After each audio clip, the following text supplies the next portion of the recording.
Every diet, every training program, every hard goal that you've ever quit, you've quit for the same reason.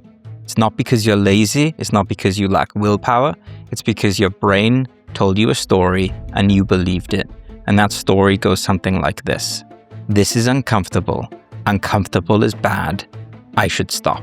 Hunger is bad. Tiredness is bad. Saying no to the thing that we want is bad. Struggle is bad.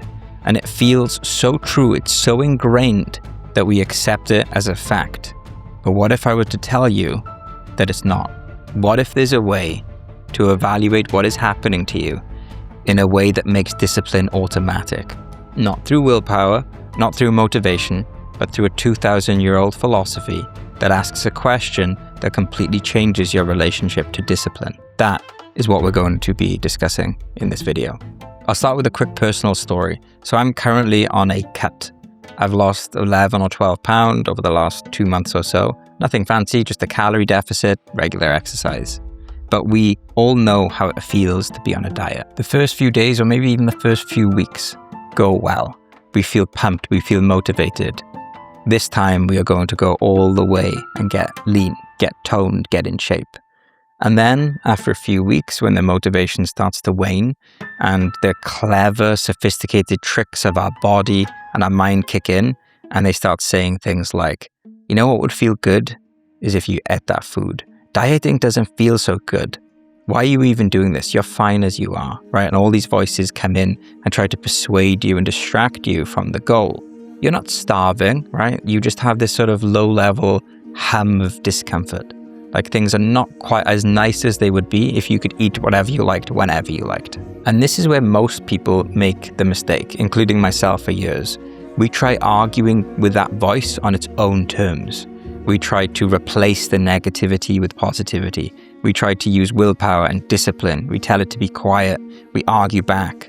And this works, this way of using discipline works until it doesn't, because discipline is a finite resource and our brain never stops arguing.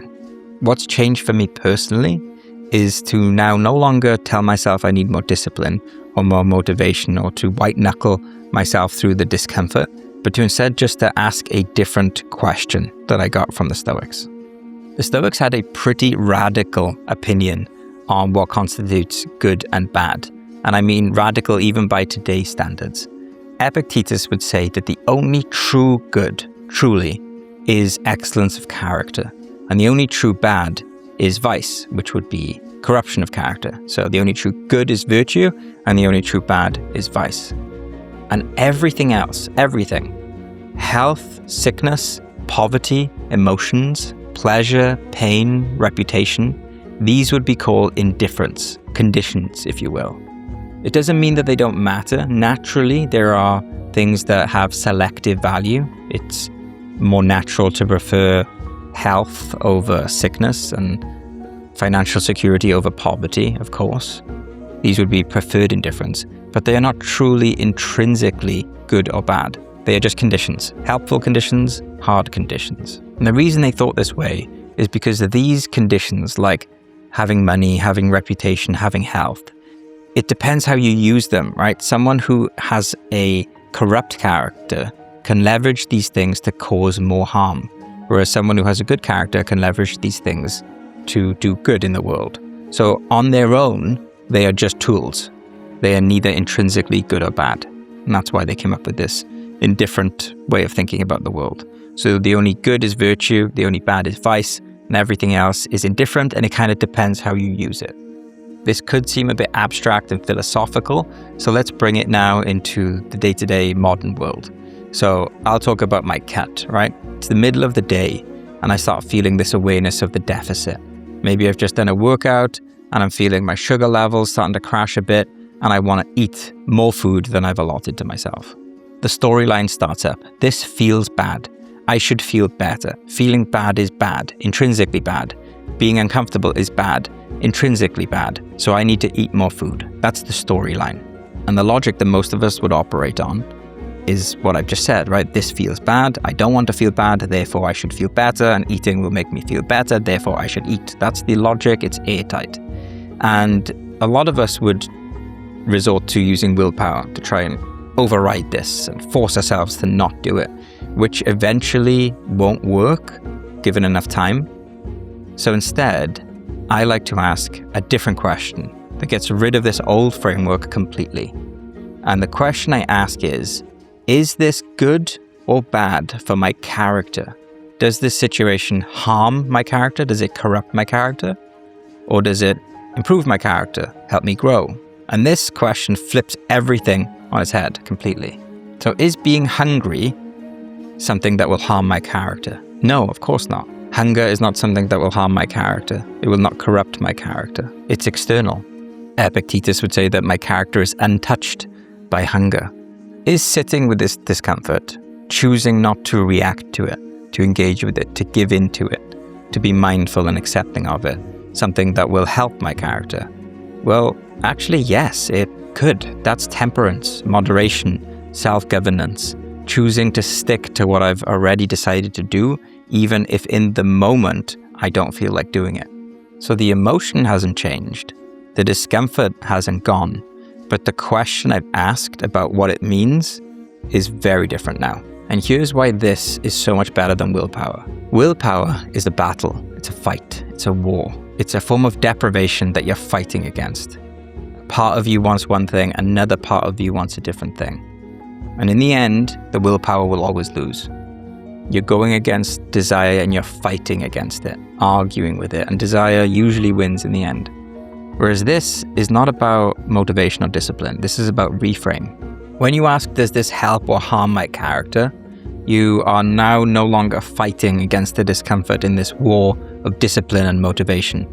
Instead, you're reinterpreting the whole thing. Hunger is now no longer a problem to solve. It's an opportunity to grow. It's an opportunity to practice. It's the material that your character is built from. And Epictetus had this passage in the Enchiridion, the handbook, that I keep coming back to. And it essentially tells us that difficulties and challenges are the things that show us what we're really made of. When difficulty comes your way, it's like God or Zeus or the universe has given you a very difficult sparring partner, and you're meant to practice with a sparring partner so that you can become stronger. You're unlikely to grow much if every time you train with someone, they're easy.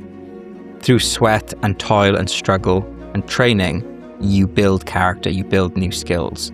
So struggle and discomfort is not a bug in the system of life. It is one of its best features. So when I'm struggling during this diet, this cut, I'm not fighting discomfort. I'm not trying to use discipline. I'm training. I'm training in virtue. I'm always asking the question, does this harm my character or help my character? Or is it indifferent or nothing or neutral or none of my concern? And it can be quite a relief actually. So look at something like hunger or discomfort and say, this is not intrinsically good or bad. And it's a way of putting it down. And it can be quite consoling to think of it that way. Obviously, I've been using the example of dieting and cutting because it's a simple, regular activity that a lot of us have got experience with. But the beauty of this way of thinking about life and struggle and difficulty is that it can be applied to pretty much anything. Let's just say that you're building a business. You're not getting any recognition. Nobody's buying anything. And so the logic runs as usual. Nobody's buying. This feels bad. Feeling bad is bad. Therefore, I should stop. And instead, we ask a different question now. Is building this business, showing up with integrity, working hard, building my character or harming my character? And the answer you should find is pretty obvious. And you keep going. Let's say you're engaged in some kind of conflict at work, with family, with friends, with your partner, and you have this urge to say something. Let's say that you're in a difficult conversation with a partner, a family member, a work colleague, and you have this feeling come up, right? They're attacking me. I don't feel good. This is bad. I should attack them back. That will feel better. Therefore, that's what I should do. Whereas the Stoic perspective here would be more like, not so much will this make me feel better, but is this the kind of person that I want to be? So it's more character-based. And then you respond as if you are responding, and now you've got a cleaner answer for how you can respond. Or let's just say that you're in the gym and you're doing some reps and it's painful and uncomfortable, you ask the question, is this pain bad for my character or good for my character? And you can ask a question, is this going to help me grow in temperance and courage, or will this actually just injure me? And if the answer is injure me, then obviously stop. But if it's going to help your character, then you continue and you push through and you see it as another form of practice. So this framework, this reframe works because it takes you out of this endless debate about whether you should or shouldn't do something that feels good or doesn't feel good. Should you eat the cookie or not?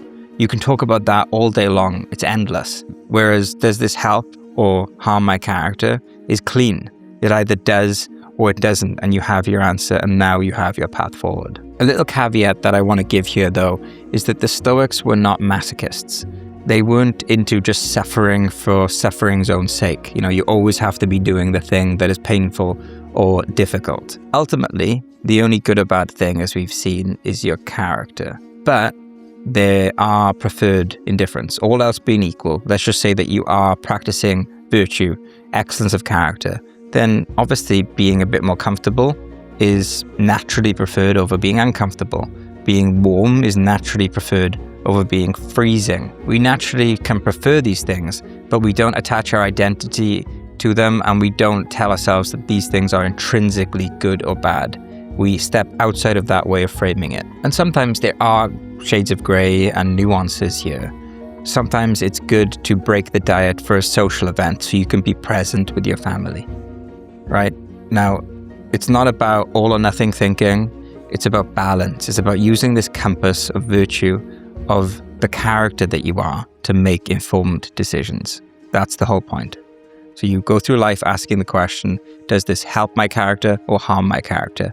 And then you use that as your compass for making decisions. And there's one final thing I want to share with you. When you start practicing this question, this reframe of discomfort, instead of asking, does this feel comfortable? You ask, does this help or harm my character?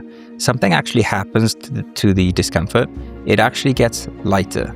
You feel hunger doesn't disappear. Hard conversations don't go away. Challenges don't suddenly feel easy, but it's now no longer pointless. Suffering and discomfort is material for building character and for practice. Epictetus had a line, how long will you wait before you demand the best from yourself? That could feel a lot like pressure, but now it's more like permission.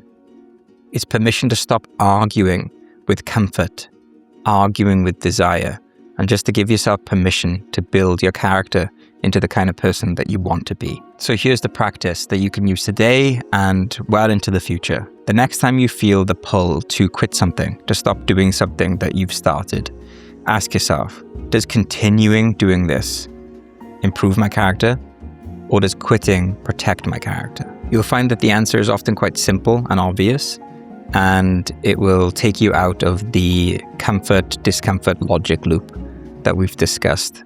And if you want to start practicing Stoicism every day, I've created a free 7-day challenge called the Stoic Power Challenge. You can get it at stoicchallenge.co. The link is in the description. Thank you for watching. Go well.